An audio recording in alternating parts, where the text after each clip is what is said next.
last week. The quiz will probably take about 20 minutes, 25 minutes, and will be given in the field on the vines where you'll be able to see the leaves and the grapes, but not on the same vines that you've been studying, obviously, in a different part of the vineyard, in a different collection. Now, you are permitted to go out over the weekend or at any time that you wish to study the vines out there. However, I'd caution you not to go over with bicycles or on foot because that's illegal to cross the freeway. So if possible, get together with some of your compatriots and take a car over. The identification will simply be to name the varieties, nothing more. So you'll want to look at the vine, be able to recognize features of the vine and the fruit, cluster and the berry and so on. This week we have been working on the black wine grape varieties. We take about a half in the first section and then a half again in the second section. So we should then cover all of the black varieties by the end of this week, at least all that are important. Now I thought in order to speed things along, we could perhaps go over quickly the outline that you have been handed to you last week on the method of describing varieties. And we'll try and follow through that step by step so that you may be better aware of the implications of what an outline suggests. First of all, the description of grape varieties is called ampelography. This is rather unique in itself that we have a name just devoted to the description of grape varieties. If you study barley varieties or wheat varieties or cabbage varieties, there's really no scientific name for it. But in grapes, it's very strange that you do have a name just devoted to the description of grapes themselves. You can see, all of you Greek scholars can recognize immediately the word ampelo or ampelos, which means the vine. And of course the graphy is simply writing or description. So that's clear enough. The word is pretty well defined, ampelography. Now, there are many varieties of grapevine, and of course this is what makes the whole field of grape studies interesting. There's no end of varieties. We don't even know the total number of vinifera varieties that are cultivated. Perhaps it's up in the neighborhood of 8,000 or more. Certainly there are 5,000 well-known varieties. But there are still regions in the world, for example in Afghanistan, where there are many varieties that don't have names yet, even though they've been cultivated perhaps for 1,000 years. At one time, I got quite taken with this idea of trying to describe varieties in Afghanistan. They had some very good table grape varieties there. And I thought I had something when I was in one village, and they said, yes, this is a variety called CR. So I says, well, that's nice. At least we've got a name for one variety. So I looked at this variety. It was a nice, round, black table grape. But then in a village about 15 miles away, I came to another variety which had an entirely different berry. It was undoubtedly a different variety. And they said, well, what's the name of that? And they said, CR. So I began to get wise and found out that CR simply meant black. In other words, you see, you have this problem still in many of these ancient grape countries. So it's difficult to put an exact number on the number of varieties except to say that they're in the thousands and there is considerable variation amongst them. So you can see the necessity of being able to describe in some terms, a varieties, because these varieties differ so much amongst themselves. So we take up then in this outline the cluster first of all. Now, on some varieties, you have more than a single cluster born on the shoot. There may be 3 or sometimes 4. There's usually 1 or 2. But these clusters differ because this basal cluster on the shoot is always larger than the second one, and the second one is larger than the third one. So in sampling for a cluster, if we describe a cluster of a variety, we always take this number 1, what we call a basal cluster.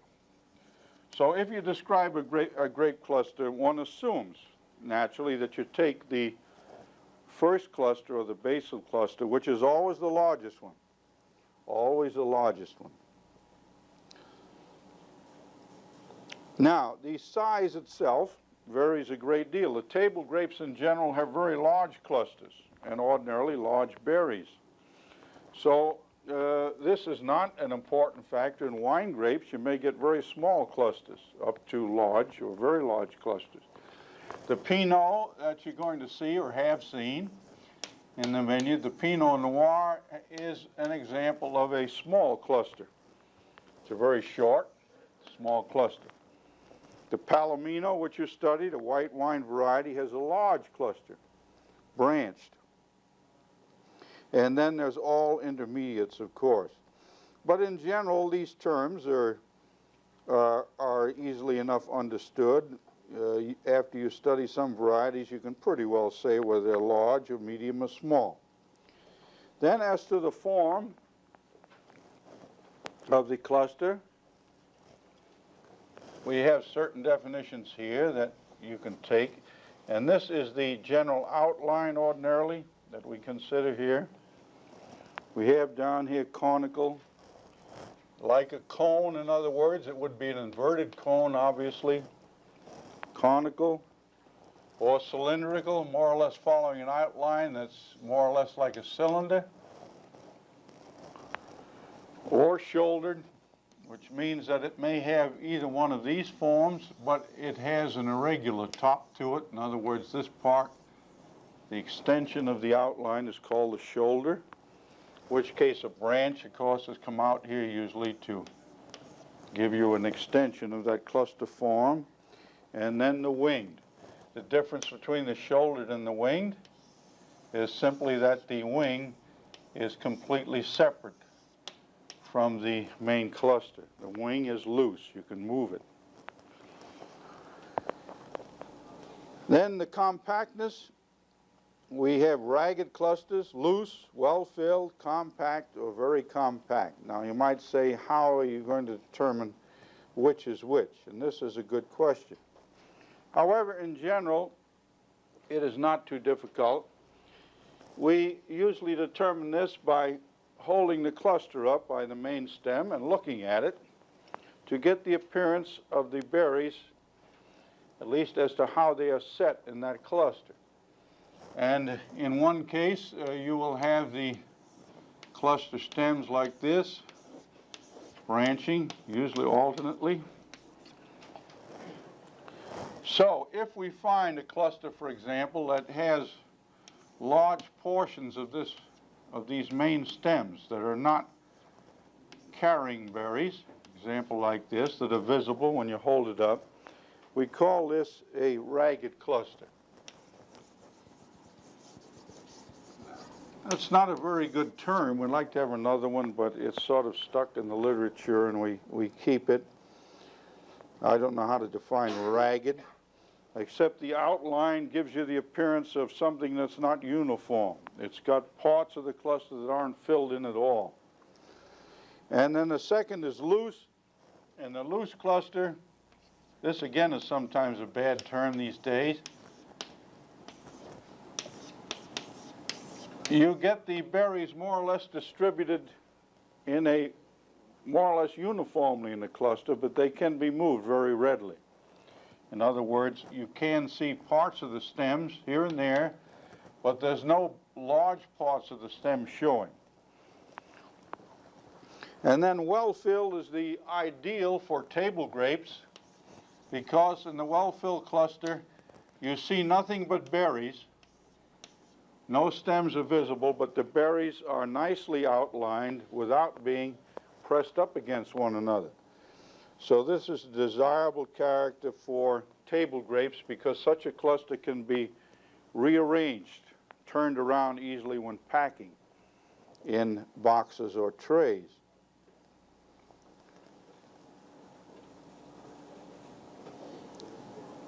And then we have compact and very compact. In compact, the clusters are such that the berries are touching usually, and they cannot be moved. The stems cannot be moved around in rearranging the cluster.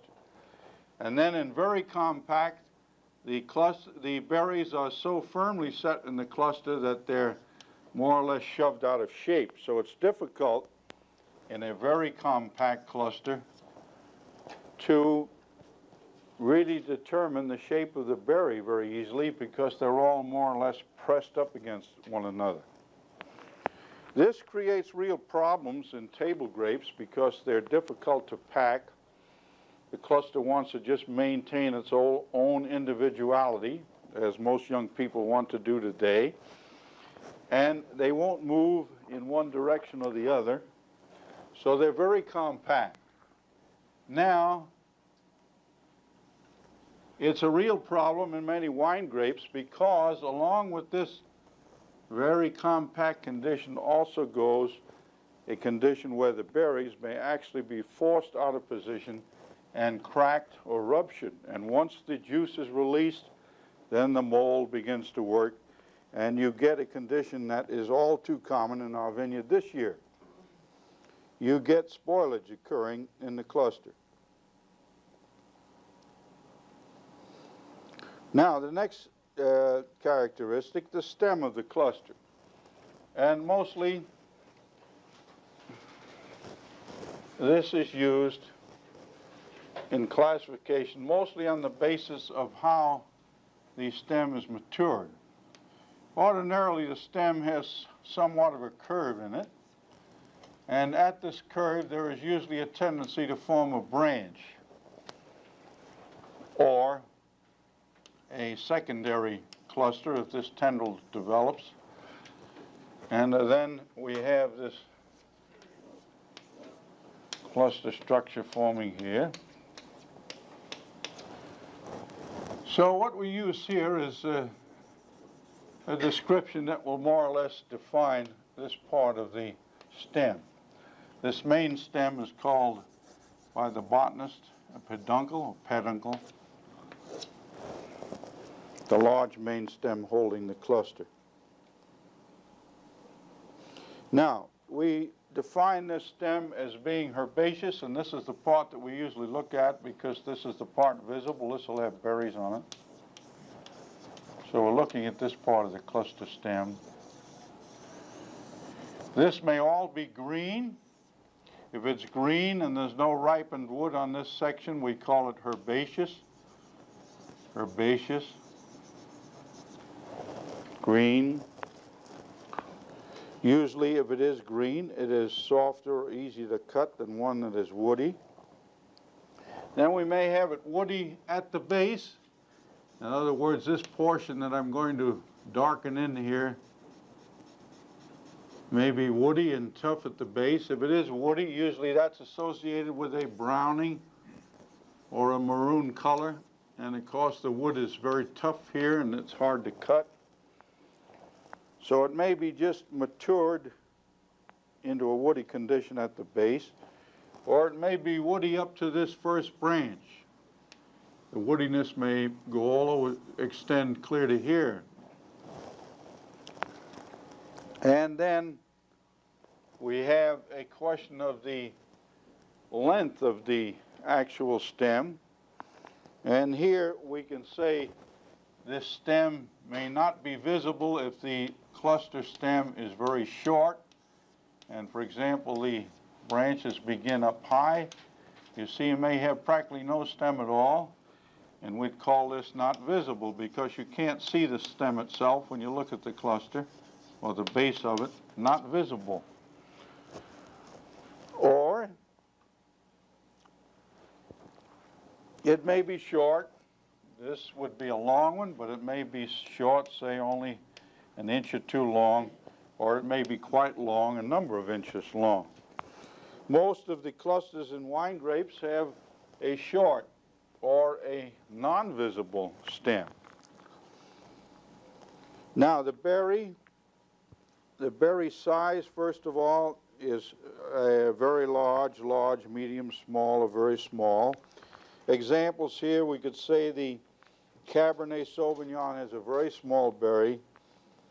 Many of the table grapes have very large berries, and most of the varieties, of course, would rest in the medium class. Barbera, for example, would have a medium-sized berry. Then for color, we have white, amber, green, pink, gray, red, reddish black, black, blue black. Now you have seen these types in the vineyard already, I believe. The white color is characterized very well by the Burger, one of the white varieties you studied. It has a white cast to it. What happens here is apparently that the chlorophyll, the green coloring matter that is there during the early part of the season, gradually fades out. It disintegrates, and you get then only the yellow coloring matters left, and the berry will appear rather white. Still others turn sort of amber or yellowish. Some stay quite green. Palomino, for example, at the time of harvest stays quite green. Or they may have a pink cast. The gray is characterized by the gray Riesling. You've seen that. Varieties like Flora, gray Riesling, Gewürztraminer are gray. They're kind of a light red, covered over with a heavy wax or bloom, so they appear grayish rather than a normal red. And we have red or reddish black, black or blue black. Those all describe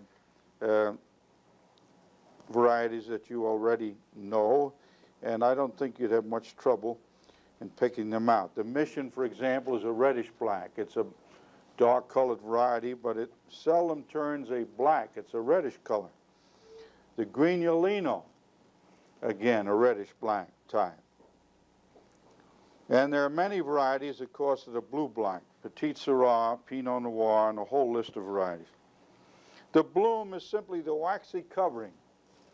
The bloom is not the grape flower, but simply the waxy covering that covers the outside or coats the skin of the berry. The wax, of course, modifies because of its light qualities, reflecting light, or transmitting light. It modifies the quality of the color of the skin underneath. And this bloom, this covering may be heavy or medium or light. Rather difficult to determine great differences here. And then the form of the berry can be fairly easily described.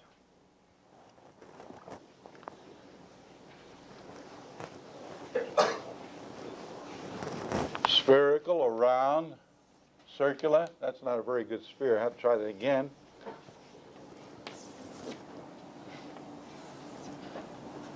That's better. Spherical or round. Ellipsoidal, which is rather a flattened sphere. What you notice at the apex at each end is more or less of the same diameter.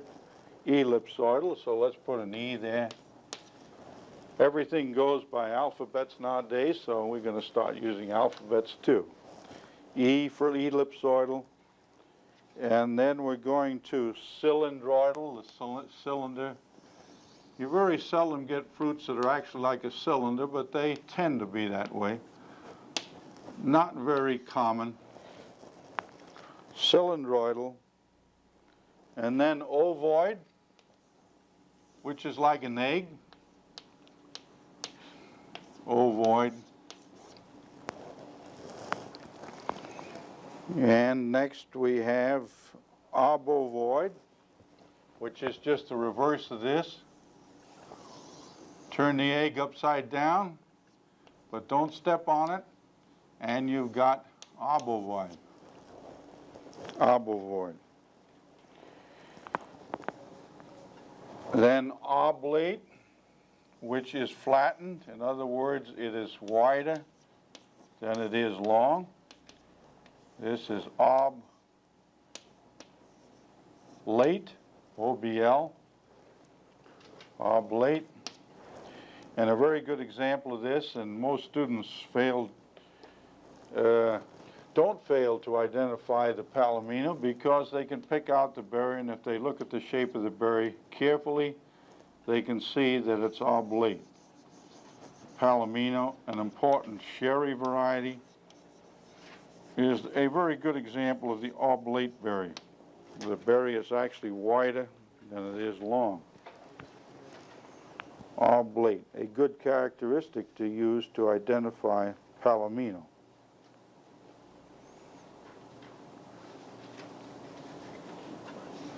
Next is fusiform, where you have the greatest diameter of the berry sort of in the middle. So it's sort of pointed at each end. It's a type of ellipse, but a rather sharpened one where the central portion of the berry is sort of swollen out more. The largest diameter through the central part of the berry. And then next is the falcoid, which a lot of people, students at least, like to call a jelly bean. These are rather uncommon, but there are varieties with this shape, jelly bean, or what we call falcoid. Falcoid. And the last is lobed. The lobed berry is only usually apparent from the surface features of the berry, in which case the outline of the berry is disturbed because the berry seems to have partitions in it, like a tomato. In other words, if you look at a tomato very carefully, you'll find that it seems to be consisting of a number of sections or lobes. And this creates irregularities in the cross-sectional area, because instead of being perfectly round, it may have a condition like this. A very good example of this is the cardinal. Usually has a lobe type of berry. Table grape, an early table grape. Often has a lobe berry. Now, we can describe other types very quickly by using these basic shapes, because many varieties are elongated more or less. You couldn't very well have a spherical elongated type because it wouldn't be spherical anymore. So you can forget about elongation on number one. But if we took the ellipsoidal type, you see it would be possible to get an ellipse that is elongated considerably, which in common parlance for table grapes many consumers call ladyfingers. Well, Ladyfingers is not a single variety. It's any variety, really, that's white in color and has this long shape to it, ellipsoidal shape usually. And we can revert this or compare it to the ellipsoidal shape and just call it a plus, meaning elongated. In this case, the length of the berry is more than 1.5 times the diameter. If we take this diameter here, and for example, this length is more than 1.5 times the diameter, we call it elongated. So this would be E plus, and you can see you can carry this all the way through, the cylindrical plus and so on. I don't have to go into the detail on each one of those. So much for berry shape.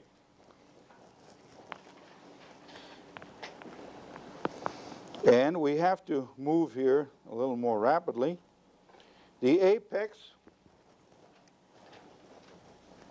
and this is the point of the berry, the end of the berry. We can take an ovoid shape to begin with. Then this apex frequently changes somewhat in shape. It may be more or less pointed pointed, or it may be truncate, in which case it's sort of cut off like this, truncated. A good example of this is the flame tokay, a table grape, can be easily recognized by the fact the berry is truncated, cut off at the point.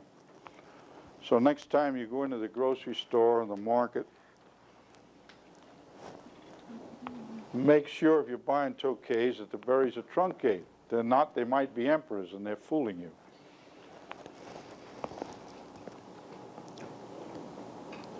Flame tokay has this truncate berry in. And then we have a depressed, in other words, the tip of the berry may actually have a depression like this in it. This is quite common with the Ohanes or Almeria, a table grape. Either name applies. Almeria or Ohanes, a very late shipping table grape originating in Spain. Is the Calmeria different from the Almeria? Yes, the Calmeria is a very different variety. It's a new variety, relatively new, produced in California, and a much different looking berry than the Almeria. It's a long, ellipsoidal, elongated berry, whereas the Ohanes is cylindrical. Ohanes is a good example of a cylindrical berry. Calmeria is a new variety that was produced at Fresno some years ago. You'll have a chance to study that a little later on in laboratory.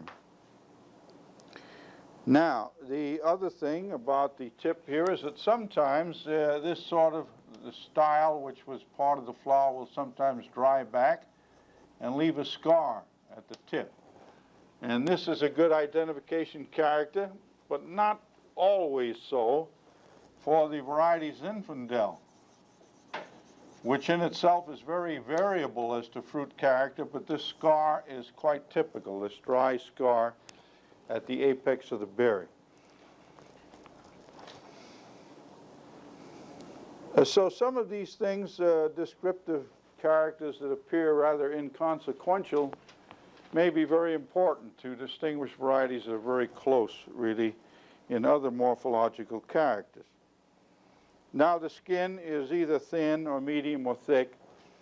In the laboratory yesterday, I think we noticed that the Rafosco had a very thick skin, and I noticed that some students were chewing on it for a good 10 minutes before they were able to digest it properly in their mouth. It's a very tough skin, and you can keep chewing on it, and it's there forever, it seems. So this skin thickness, whereas the Thompson seedless, a table grape, has very thin skin, tender skin, thin, easily broken. The Ohanes, most of the late storage table grapes have very thick skins. Ohanes, very thick skin. The thick skin is apparently correlated in some respect with the durability or the keeping quality of the fruit. And then the pulp may be crisp or meaty, soft, slimy, juicy. These, I think, describe things as they are. You'll have to really see the varieties in the field to pick these out with any ease. However, one group here, the colored or uncolored juice, is a good identification character, because unless you're completely blind, you can certainly recognize whether the variety has colored juice or not. Some colorblind people are in trouble too, because the juice may be red. In other words, if you squeeze out the berry, you find that there is red juice in the pulp of the berry as well as in the skin. In most varieties, the coloring elements, the anthocyanins, the red coloring materials, are present only in the skin. In certain exceptional varieties, the juice also contains color, so that they have red juice when they're pressed. The French call these teinturiers. Teinturiers.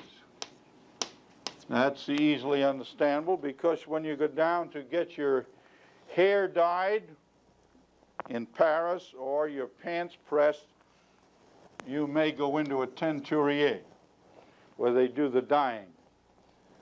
Teinturier. So it means a dyeing, a red color, easy to remember then, tinted or teinturier. And there are quite a few of these varieties because they're useful, since they not only have colored juice, but many of them have excessively high contents of color. So they're very useful in winemaking where you're running short of color, or if you have a year or a season in which color development is low, maybe because of low temperatures, rainy seasons, and so on. These teinturier varieties become very useful then to pick up the additional color needed for red wines. There are a whole group of varieties in this class that are used in California, and they are very valuable in winemaking for this reason. Now, the adherence to the skin. In some varieties, these characteristics come out rather well. For example, vinifera, you can actually take the skin off and peel it away from the pulp. The pulp remains more or less solid. But in other, and characteristic of most of American hybrids, which we'll study later on, in the American hybrids, which have some of the native species in them, the skin does not separate or peel from the pulp, but actually it contains some of the pulp along with it. And when you press the berry, for example, the inner pulp can shoot out. So we call these slip skins. Slip skin. The Concord is a good example of the slip skin type of variety. And this is characteristic of many American hybrids. The pulp is soft. It does not disengage easily from the skin, and it just slips out when you press it. Some of the pulp remains adhering to the skin. Now, this condition is not present in the vinifera. The skin is quite separate from the pulp, and it can be peeled off readily. It also fails to have this inner zone that will separate from the outer. In other words, the pulp in the vinifera grape is more or less continuous in texture through the whole berry. And then, of course, we have the adherence to the seeds. Sometimes the seeds tend to cling to the pulp. In a table grape, this is not a particularly nice thing, because if you eat a grape and you want to spit out the seeds, if you're not one that chews up the seeds, eating a table grape, why then if you try and dissociate the seed from the pulp, it's quite an exercise in tongue manipulation to get free of the seed. A lot easier in these varieties to chew them right up. Now, many of the wine grapes show this adherence, others do not. And then the stem of the berry, short, medium, long, and usually they are a different color from a light to a dark green. And then many of you were asking what the torus was. The torus is the flanged area or the swollen area at the point of connection with the berry. In other words, where the small stem or pedicel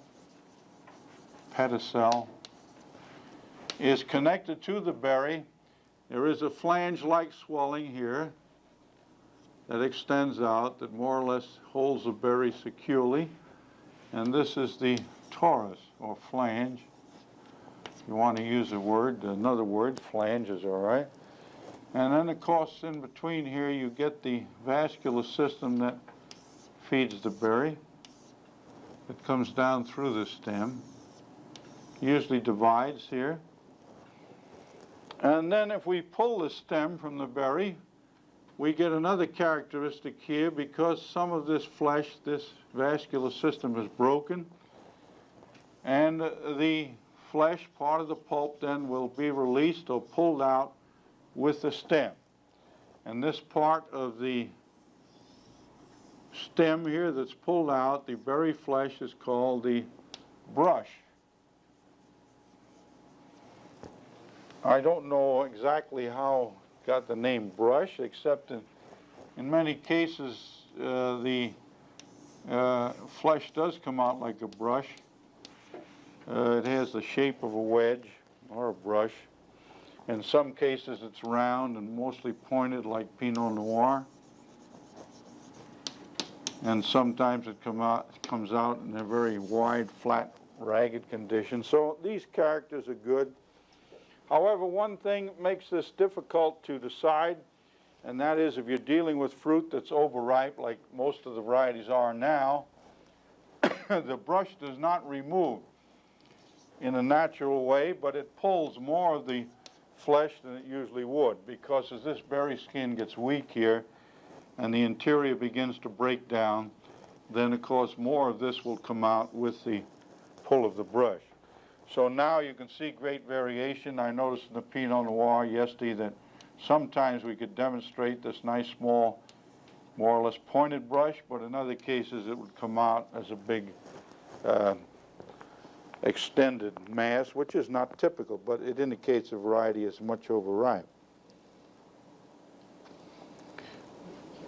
Now the adherence simply means the force with which the pedicel is attached to the berry. In other words, how much force you have to apply to this stem to pull it from the berry. Some varieties, for example, this separates quite easily. This characteristic is of more interest to us now than it used to be. I never used to pay much attention to this particular characteristic, but now we're very aware of it. Because in mechanical harvest, it's very nice to have the berry break right here without much difficulty. In other words, to have very poor adherence. But with table grapes, ordinarily we don't want that characteristic, because if the grapes are packed, all of the berries are found at the bottom of the package, and that makes the grocer very unhappy. Because when he goes to pull up a cluster of grapes, he doesn't have many left.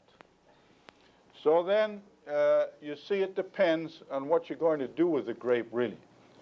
But this characteristic would be nice to have a very weak adherence, and in some species, in some varieties, a species that you know out there, rotundifolia, which is rather distantly related to the vinifera vine, has a very nice characteristic in that at ripening, the berry almost automatically falls off. In other words, it seals the point here. There is no brush left at all, and the abscission occurs right at the base of the torus. So the berry comes off cleanly, without damage. It's perhaps the best species of all to harvest mechanically, because all you have to do is to go in and shake the vine, shake the trunk, and all the berries will rain down without any difficulty. So this is a characteristic we're very interested in for mechanical harvest, perhaps. And then the seed may be large, medium, or small. The beak, we'll give you a few terms on the seed characters that might be useful in variety identification. A seed looks something like this. This extended part we call the beak. And then usually there's a sunken portion here that we call the chalaza. This ridge here, called the raphe. And the little point here, called the hilum. Now the embryo is a little teeny spindle-shaped thing here, only about 1 millimeter or 2 long. It's very hard to see them because as you crack this outer seed coat, which is very hard and bony, you usually lose the little embryo. You break it or don't even see it. And in the back side, the seed has, I'm going to draw right over the face here, and the seed on the back side has these 2 sunken areas where the seed coats are infolded or invaginated. Now the seeds are not of too much value unless you've been working with them for a long time. When we do have very difficult varieties to separate, we usually turn to the seeds. But it means that you've got to know how seeds vary under different conditions within the same variety and so on. But they're very useful characters for a definite confirmation of differences between varieties that are very close otherwise. Now, why are the seeds very good characters for identification in the end? Well, simply because the seeds develop in this internal environment that isn't influenced much by the berry size, by the growing conditions under which the fruit is exposed, differences in humidity or temperature and so on. In other words, even though your berry size might vary between an irrigated and a non-irrigated section 2 or 3 times in volume, the seed does not vary nearly as much. So it's a much more constant character under a wide group of conditions. In the early days of the wine work here, when we started off, as you remember, it was after Prohibition, and many of our varieties were not identified. We didn't know one from the other. So in many cases, we literally had dozens and dozens of Zinfandel samples come in because they came from Amador County, from Mendocino County, from Southern California, and the fruit looked very different. The people that were collecting them in the field, we assumed might know the Zinfandel variety after a few samples, but they did not. And the reason was a great variation in the fruit. Some were grown with irrigation, some without. Some had lighter colors and so on, depending on the environment. The Zinfandel is very responsive to differences in environment. So very often we would get literally dozens of samples, and we'd have to determine, well, are these Zinfandel or are they not? And usually they turned out to be Zinfandel. But here we had to turn to the identification of the seeds. And most students, unless you're willing to spend a lot of time, would not wish to go into this end of it because it usually is only required when difficult questions of determination come up. Now we come to the leaf, and we have the size. Now we'll describe, or have described, these features of size better in the field laboratory. The shape, however, we can go through quickly.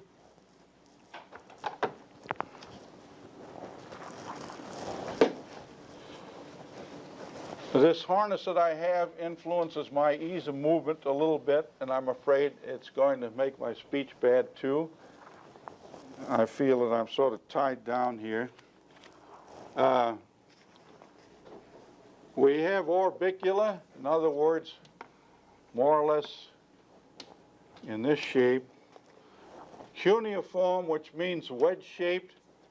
So in general, if you make a wedge, something like this in outline, in other words, the sides are parallel, and you get a central lobe that's more or less pointed in this direction.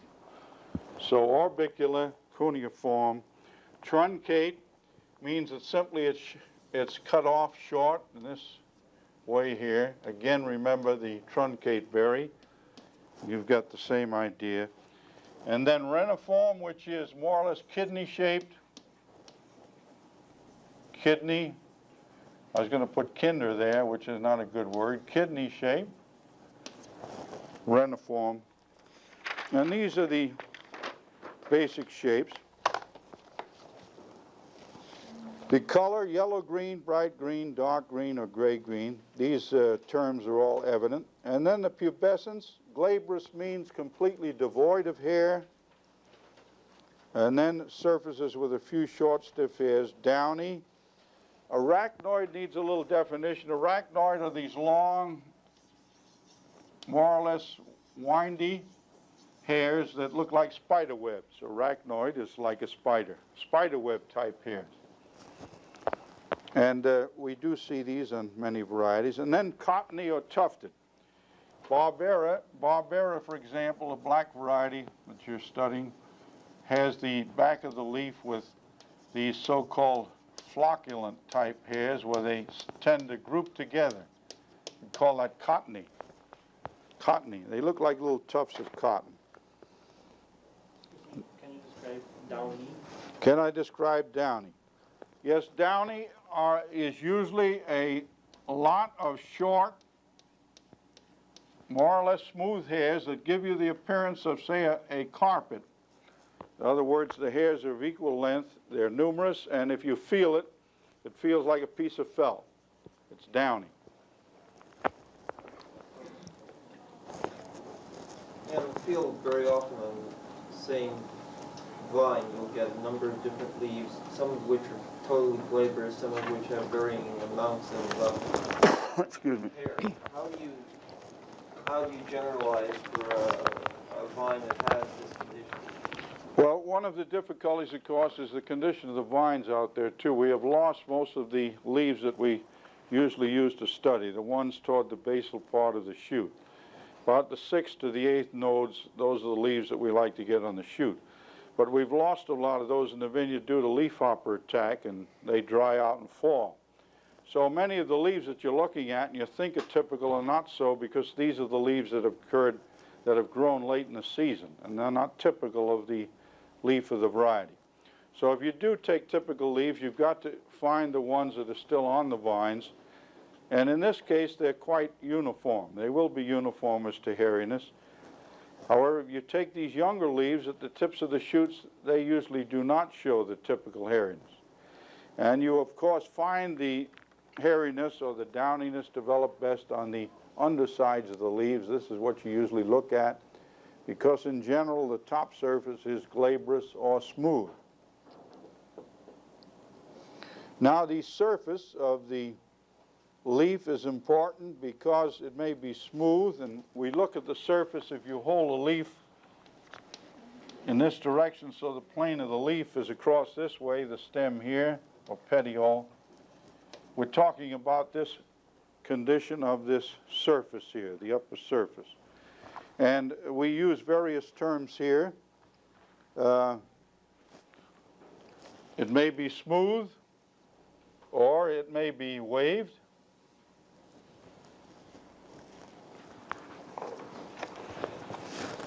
Or puckered. In other words, the puckered condition is a more or less local type of swelling and indentation that gives you a rough or a pebble surface. You might compare that to these sidewalks that you see, that are paved with these little stones. It looks quite different on the surface or in section from a smooth sidewalk. It's pebbled, or bullate as we call it. Depressed. The limb surface then may be like this, showing an inward depression in the surface, or folded near the petiole. You may get a folding occurring here.